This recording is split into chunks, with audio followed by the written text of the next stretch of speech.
talking about how all the different industries are going to reimagine health. Anusha. Could I invite... can we set up the... Yeah. Yes. Could I invite Mr. Velumani to come on stage? Mr. Velumani is... Dr. Velumani is the man behind the diagnostics company called ThyroCare.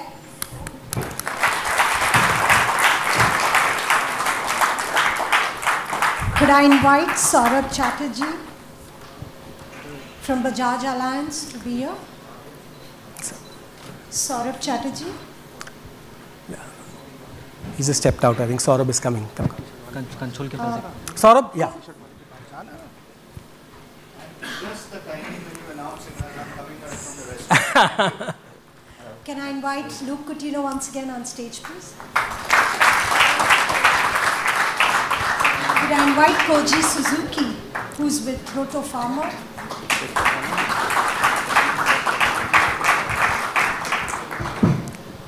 Vishal? Yeah. Hello, Suzuki-san. Vishal? Yeah. And could I invite the moderator, Anika Agarwal from Max Bupa?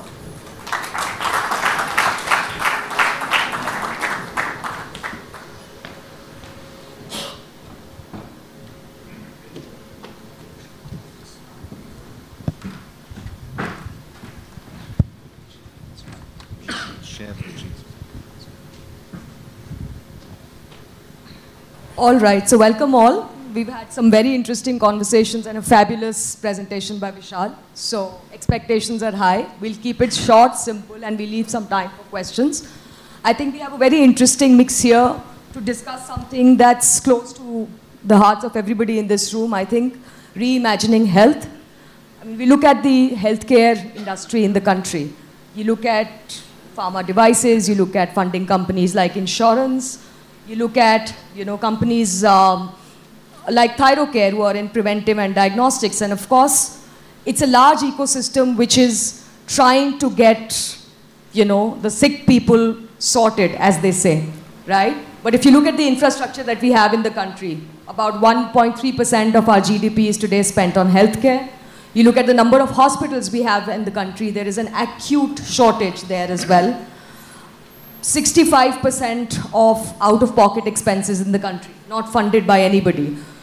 In that kind of an environment, when we talk preventive health and we talk about reimagining health, I think a quick round from each of the panelists on what your vision is when you talk about reimagining health.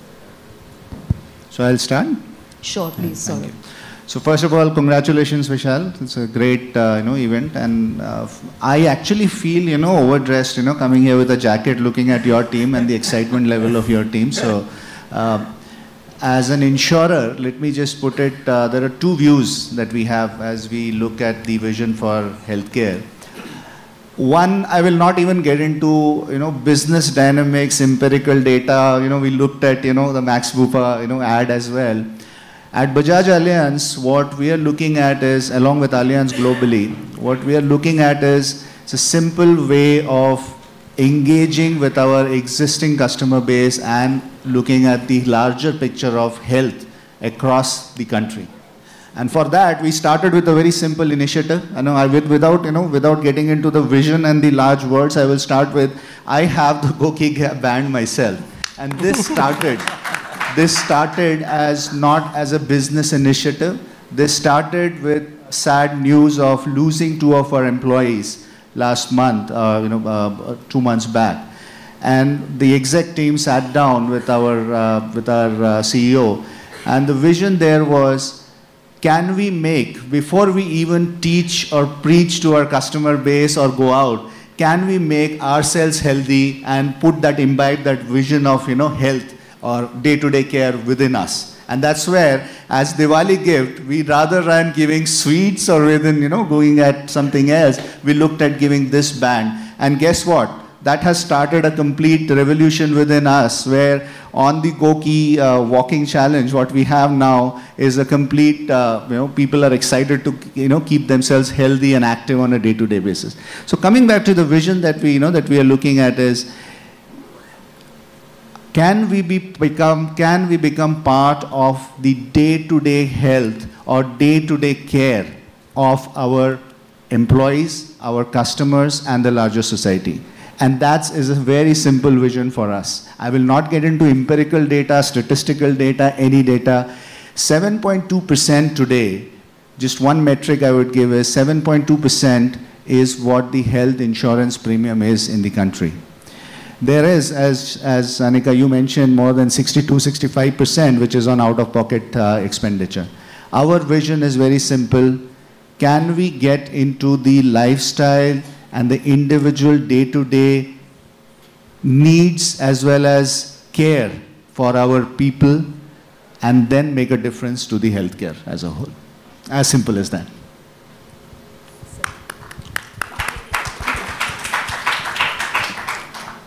I run a diagnostic laboratory.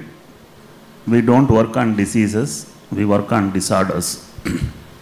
This is the first time somebody has segregated, and I believe what we are working on is reducing the disorders. There were a few things which were not available 500 years back. There were rice, wheat, potato, sugar, and petrol. Unfortunately, there is a correlation. If you take in the x-axis number of gallons of petrol a country buys and number of diabetes in that country in y-axis, it's a straight line. Number of cars in the roads of a city, the number of heart attacks in the hospitals of the city, it's another straight line. So unfortunately, we have done wrong things in these last 500 years. And I have a punchline, you can use it, there is no copyright. Burn calories, not salaries.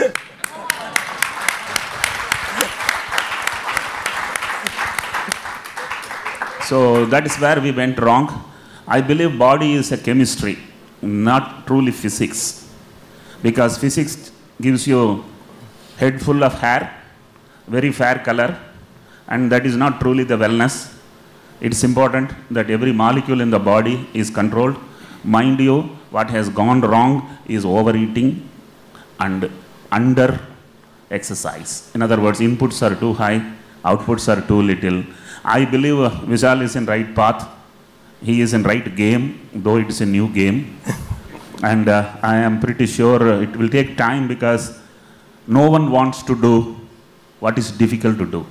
In life you have two options. One is what is easy to do, another is what is right to do. Unfortunately, what is easy to do is not right to do, and what is right to do is not easy to do, and I don't know what you will do. That's my inputs. I will come back to that if there is one more chance. Salute your perspective. Yes, so I think my perspective is going to be completely focused on prevention. Because like I said, in today's world, we have enough of people and enough of systems to tell us what is wrong, which is also great. I rely a lot on his data to help us diagnose the root cause of a problem so that we can fill in lifestyle, the doctors can fill in medicine, and the patient can possibly heal. But like he spoke about burning calories, the wrong food choices, where does this all come from? It comes from our mind. It comes from how emotionally stable we are. If you have a plate of cookies on your table right now, what's going to drive you to eat that cookie? What's going to drive you to miss your workout today? What's going to drive you to skimp on your sleep and just sleep 3 to 4 hours? It's basically your mind and your emotional state. If you're sad, if you're depressed, you need a sugar rush, you've not slept last night, your decisions are going to be controlled according to the emotions that you feel in your mind. So that's a huge drug which we want to use. And like Vishal pointed out earlier, we all know this. This is nothing new. But where does the motivation come from to do it? Everyone knows. I love your line about burn calories and not salaries, because I can't tell you how many people out there, I'm talking about CEO position, managing director position, they come to us. Why do they come to us? They built empires. They have wealth for the next generations, but they've lost their health. And they didn't have to do anything difficult. Most of the concept for success today is if I sleep less, I can achieve more. But that's not true. Some of the most successful people get solid sleep, and because they sleep well, they can think better and they can be more productive. And then in their companies and corporate lives, they don't mess up the health of employees by making them work extra overtime, skimping on their health. And that's what we're trying to fix today. In corporates, employees at the grassroots level are unhealthy because they're expected to work more, overtime, miss meals, work on weekends. All of that is a culture of sick care. And then the same companies want to improve health by doing the opposite. So when it comes from the top leader, top down, it is the leader who decides how the health of their company is going to change by leading by example. So sleep is not important to your CEO. It's not going to be important for him to the employees of the company. And we all know that sleep is one of the most important things. It doesn't matter how many marathons you run. It doesn't matter how much of medication or pumpkin seeds or broccoli you eat. But we all know that while you sleep is when the body heals, it grows, it rejuvenates, it repairs. All the magic happens while we sleep. So we're going to be focused completely on prevention through awareness. How can we use content? How can we use information? How can we use diagnostics? How can we use insurance? How can we put it together and educate people? Educate people that there's just one little thing that you need to do every day in 4 spheres. One is nutrition. Can I make one meal better than yesterday? Don't try to go on a keto directly and fall off it and fail and put all your weight back on. Start one step at a time. Why can't I get one meal right? The second sphere, exercise. Okay, overtraining, bad thing. Undertraining, even worse. What suits my body? For most people, we looked at 16,000 patients over the last 2 years for weight loss. Do you know the #1 exercise that helped people lose weight and keep it off? I'm not interested in losing weight. I'm interested in people who lose weight and keep it off. That's success. Anyone can lose weight. I can put you on a diuretic and flush out water from your body. You stand on the scale, you've lost weight. I'm talking about losing weight and keeping it off. The #1 exercise was walking. As simple as that. Inexpensive and free. And here we are trying to get into CrossFit and all of these things, which is not a bad thing. But what suits your body? What suits your life? If you have 30 minutes at an airport, can you sit or can you walk? If you're busy and your job revolves around sitting, that's not your fault. It's a sedentary job. But every time you have a phone call, can you pace up and down? I know people who get 10,000 steps who have sitting jobs. Because when they can walk, they walk. It's a choice. We have a choice and we have an excuse. The third sphere is your sleep. How can you add that 1 hour of sleep to your life plan? You have to sacrifice certain things like maybe partying every day, something else, but that's your choice. Like I said, you have a choice or you have an excuse. And the fourth part, what are you doing for your mental health? It could be 5 minutes of meditation. Everyone thinks meditation is about sitting cross-legged and clearing up your mind. That's not meditation. You could be listening to your favorite song, and during that song, you can't think of anything but that song. That is meditation because your mind is distracted away from all the problems you have. So when you break it down, this is inexpensive, this is free, but it's available and it's the truth. It's lifestyle and we aim for prevention. Thank you very much. My name is Koji Suzuki, and I'm Japanese origin, and I'm very happy to be invited here as one single foreigner. My company, Roto Pharmaceutical, has a vision. The company aims to create a world which doesn't require medicine. And and we are a pharmaceutical company, and try to aim the world without medicine. That contradicting, but for the healthcare, that is a true fact. That's idealism, but it's true fact. And when first met him, Mr. Vishal, half a year ago, and I was overwhelmed by the vision of him, the passions, the way he approaches to the healthcare in new technologies and new ideas. And because of that, we started collaborating together. We started working together. And I don't know what to do to start with, so we started offering our products because vision is the same, so that whatever we offer to the customer to through the form of product, whatever it is, the passion is the same here. And when we talk about reimagining the health, I think a lot of unsaid secret was already verbalized by the GOQii team in the morning. For example, healthcare is sick care. That is very true, because when you become sick, you start measuring body temperature, you start measuring blood pressures, so that whatever healthcare is sick care in the past.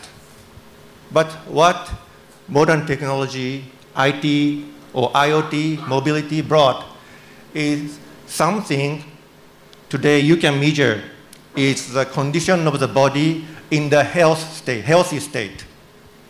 So that this is an unseen phenomenon in the healthcare industry, because nobody knows the healthy data of the human. Because we've been measuring all the sick condition of the human. So when we get all these data through GOQii systems,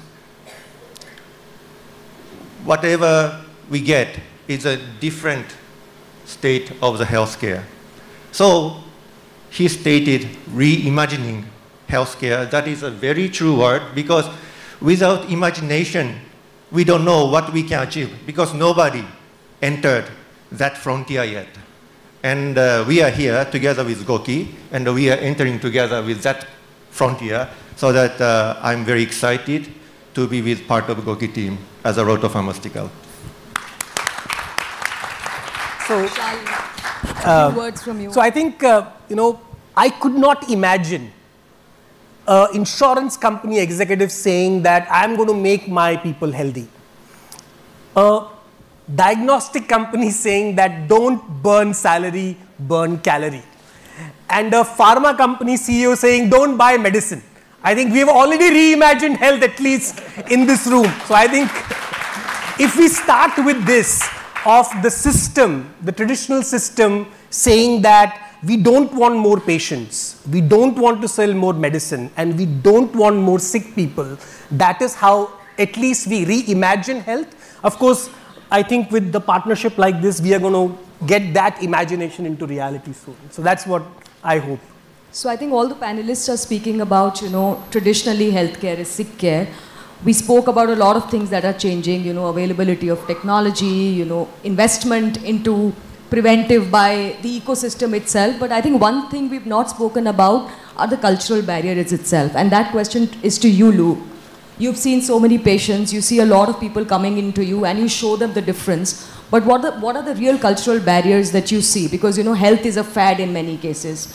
You spoke about, people working for 80 to 100 hours. But in India, the belief is that if I'm not working hard enough for 70 hours or 80 hours, people are going to think I'm not committed to my job. So those are the kind of cultural barriers that we see in the country.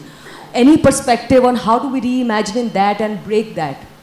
So I think when it comes to culture barriers, we can't change the culture, but we need to focus on changing the mindset and the belief system of people. So it's as simple as that. We all know the impact of your belief system on every cell in the human body. And we can prove it right now with a simple example. If I look at every one of you right now and I tell you, be happy. Be happy. You're staring at me with a blank expression. Now I'm telling you to be sad. Be sad. You can't. You can't be happy unless you have a happy thought. You can't be sad unless you have a sad thought. Now, if you think a happy thought, you'll feel happy. Where's that feeling expressed in trillions of cells in the human body vibrating with that emotion? So it's a belief system. Everyone in this room right now, including us, will have a different belief system about thyroid, about cancer, about love, about relationships, about sex, about religion. It's the same issue. Disease, cancer, relationships, religion, but everyone will have a different mindset and a belief system, which is not our fault. It's fueled by the way we were brought up by our parents, what we heard, the social groups we spend time in, what we see on social media. But our belief systems are constantly controlled by what we hear and what we see, which means the belief system that you hold doesn't have to be true.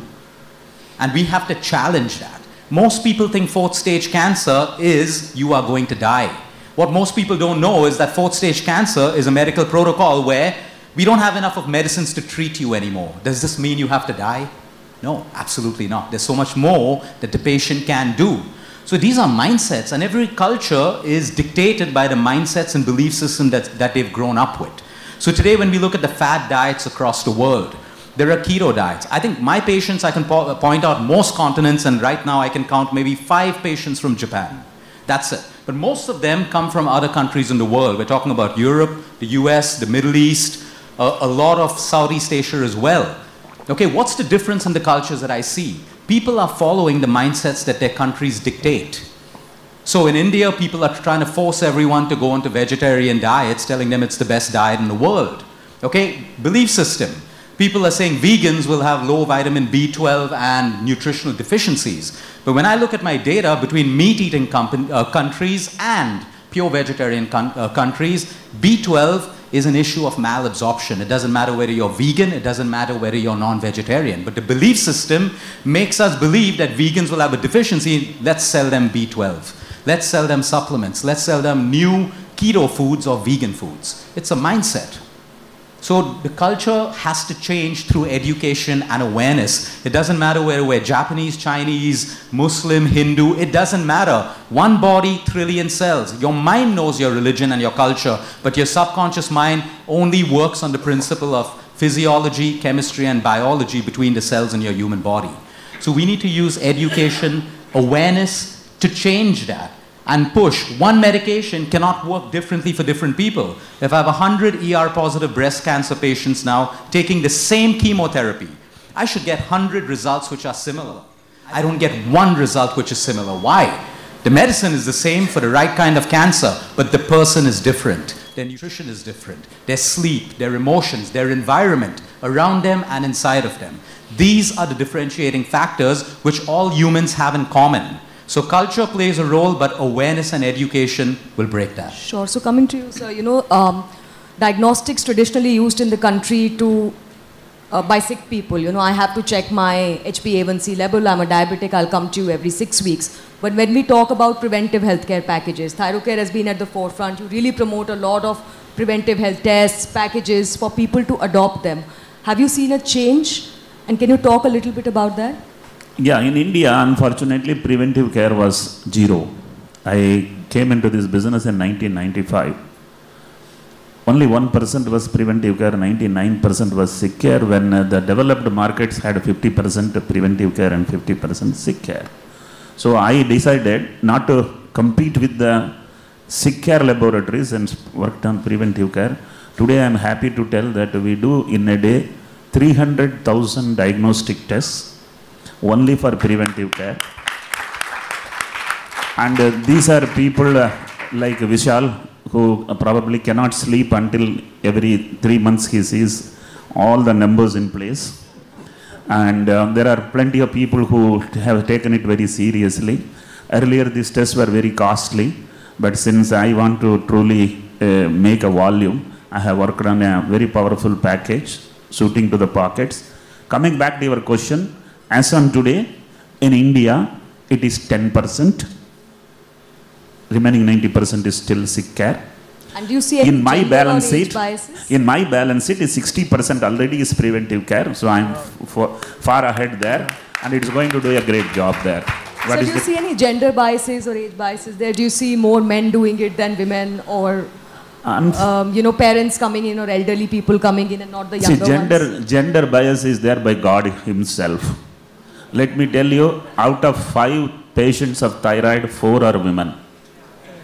So it's not that we are the people have decided, it is some disorders women are more prone to. Let me tell you very honestly, diabetes is the most frequently asked preventive care, monitoring care, for which they don't go to doctors, they keep on monitoring that. And there is a trend that moves the total industry towards preventive care. So is Ayushman Bharat, where he has very clearly told wellness centers are the primary one. I have a reason to believe that the minute man starts walking, man is made to walk, I think all problems are solved. And let me part with my another punchline. You need to spend only $2 per day if you eat for your intestine. But if you eat for your tongue, it is $10 per day. And if you eat for your eyes, it is $20 per day. And if you have chosen to eat for your nose, it is $40 per day plus 28% GST. Thank you so much. I think coming back to the role of technology in reimagining health, I think the questions of access and affordability, both of them come through. And when we talk about access and affordability, yes, there are schemes like Ayushman Bharat that the government is talking about, but there's also a role of each of the, private players in creating this ecosystem. And starting with you, Saurabh, there are a lot of, there's a lot of conversation around AI, around data, and as you know, you start to get blockchain, personalized health records of people, you're able to offer them customized solutions. But, making sense of that data is a challenge for an insurance ecosystem, yeah? You have your legacy systems. How do you really deal with this new age, era where you have so much of health information available and sometimes you don't know what to do with it? So, what's the future? As you rightly said, there's a lot of legacy, but I believe one thing, the legacy starts from the day that you actually think it's legacy. Even for insurance companies in India, we are not very old here. We have, like, for us, it's 2002. And in 2018, we already have 15, 16 years of legacy. So I guess, the answer to that would be, it's again a mindset, and we need to change that mindset. How? Technology for the sake of tech has never been the issue. Tech has always been around. In fact, there are wonderful use cases which today exist. However, it has always been the belief of the insurance companies in looking at that from a ground up standpoint and saying, can we really take it to the masses? Now, connectivity is not an issue anymore. Even though we think that is an issue, today connectivity is not an issue anymore. The mindset has changed completely. And for that, I would say the consumers are demanding it. Insurance companies have to do that. We say regulator is a barrier. Guess what? Regulator is not a barrier anymore. Your CEO, as well as my CEO, we were part of, there's a sandbox environment that IRDA has proposed. So many things are now coming together. So my answer to that would be that legacy is no longer a challenge. The way we are looking at it is, each consumer, since the consumer is demanding it, we are building it ground up. Now, the way we look at is urban and rural, urban, semi-urban, rural. Each of these areas, each of these segments and the customers that are living in these segments will require a different solution. And for that, the best answer to that legacy and, bringing all these technologies together is partnership. And that's the ecosystem partnership that, that what GOQii has started, what insurance companies such as yours and us, we are looking together. And the moment we realize that there's still an important differentiator or a barrier here is the concept of shared value.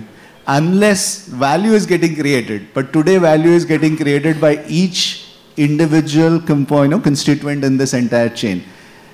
As payers in the system, it is in our interest to not just create that value, but be a part of that value chain and be ready to share that value because the consumer is demanding it. All the technologies will come together. I think AI and NLP and all. Interesting thing, I think a few days back I just saw there was a news in the US market where Amazon is even thinking about getting into the whole medical space. Guess what? AWS is already into that space to be able to talk about a medical processing, right? So all our doctors and underwriters, even in my team, who are doing a fabulous job, but think that tech cannot understand what they're really doing, I would say 99% of that, the tech will make it easy and going forward. It's that mindset which we need to change, which we are already on that path. That's a very good point, Saurabh. Coming back to the pharma industry, there have been a lot of investments now in getting medicines to be cheaper. There's a lot of conversation around the world around generic drugs. What are some of the new innovations that you're seeing in that space and also in the preventive space across the world? Could you share some of those with us? That will be useful. Okay, I think preventive healthcare is more to the trend, or I would say it's a forced trend because many of the developed countries had suffering from the increasing cost of the healthcare system in the government budget, so that they are forced to move into that direction. And the preventive medication, or not medication, preventive healthcare and self-medication is one of the way. And here we talked about a lot of things. Mindset is one of the problem, and education and awareness is very important. And one thing is lacking here is, I would say, education is also important. Another thing is a habit is also important. Sometimes you don't know what the reason is, or education, the logic, but if you change the habit by knowing it, without knowing it, you can change your lifestyle. And one of the ideas that GOQii brought here is idea of the game. So that people, without knowingly, if you get into the game, then you can change the habit.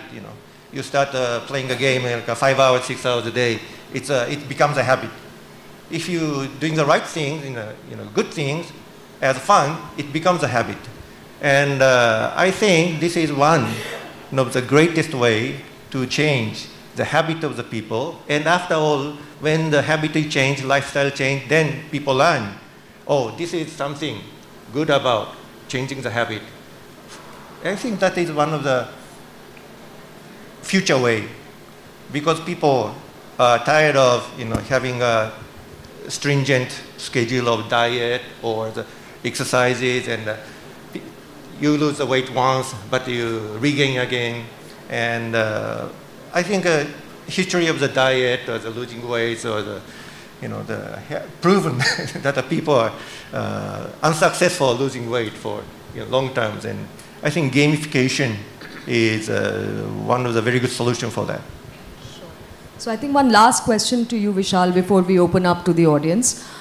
We spoke about culture, we spoke about technology, we spoke about a lot of innovations that are happening, and GOQii is not just present in India. GOQii is actually now gone and tested and experienced a few markets across the globe. What are the differences and the similarities that you see, and how do you, what's your vision to bind them together as we reimagine health? What's that one ecosystem that works across geographies? So I think, the more we went to other markets, the one theme which was common is people are losing motivation. I think health is one thing that I know we are soon going to approach 1st of January. So everybody, January is, by the way, the most active month on the GOQii platform. Everybody, takes all these, and December, by the way, is possibly one of the lowest in terms of, and 31st December is the lowest as far as data is concerned. So what happens is, this is a worldwide phenomenon. People get into yo-yos. They are very excited, and then they suddenly drop. And a lot of times when you go to this valley of motivation, so our entire technology, by the way, is called motivation mining. So what we are trying to do is, you're motivated, you're exercising, eating healthy, and then you suddenly go on a valley. That time you need to be given a ping, a nudge. It could be a coach, it could be some data point, some piece of content, and we are figuring out with our artificial intelligence tool that what could be this nudge. And guess what? Humans are the same all over the world. You could be in America, in Japan, in India, everywhere. The problem with people is that they lack motivation. So we are helping fix that. I think the only other challenge which we see, especially in Western countries, which I think is interesting, that whenever we tell people, or whenever our coaches tell them that, hey guys, it's good to have lemon water in the morning. In America, a lot of times they ask us for scientific papers and notifications for this. So there is a little bit of skepticism also when people, because they were always told that, oh, if for acidity they are supposed to eat a pill, an antacid. And we are saying that, no, you know what, antacid is okay, but you need to go and have lemon water. So we are in India, the good thing is, you tell anybody to have anything, they are more susceptible. So I think Indians, because we have grown in the culture of Ayurveda, we can ask them to have, Karela juice and all kinds of concoction, they will do it. But I don't know for how long they do it. But that's, I think, one barrier of doing that. But the good news is with, yoga becoming so popular all over the world, people are looking at this, and I believe that the vision of GOQii is global. It is not just about India, and which is why we have an amazing partnership now with Mitsui and others in UK, etc. And we'll take this global. Vishal, do you know why Indians accept everything? 33 crore देवता हैं, कोई ना कोई सही रहेगा. Yes, I think we have a lot of gods to thank. So on that note, any questions from the audience for the panel? So none. I think we are between lunch and... So thank you all. Actually, we have a prize distribution for the GOQii Trail Challenge right after this. So we'll be... Thank you all. I think it was a lively discussion. Thank you so much.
So GOQii Trail Challenge was for the first time that we decided we have a 50-kilometer trail challenge.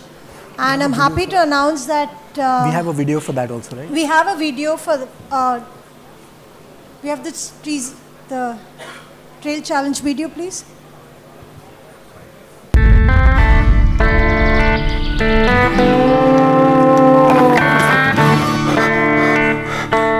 Coming out of the comfort zone and walking 50 kilometers was a goal kind of a thing.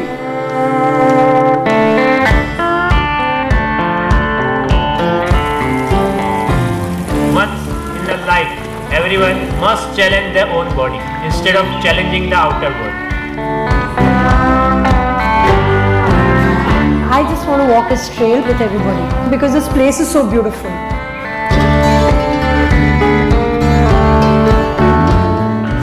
Life is not about always being the first. If you have the vision and something close to your heart and you believe in yourself, you can finish it.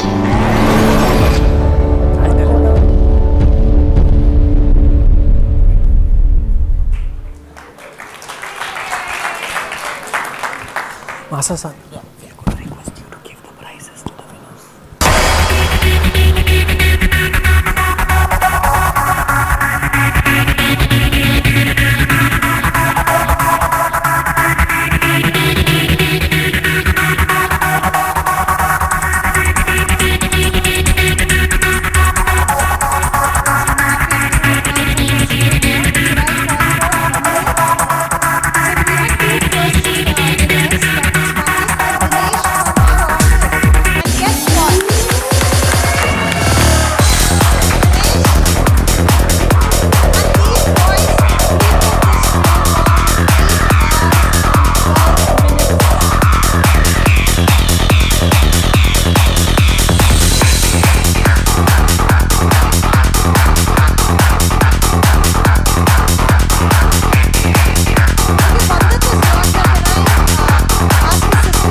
He walked this trail in 8 hours, 4 minutes.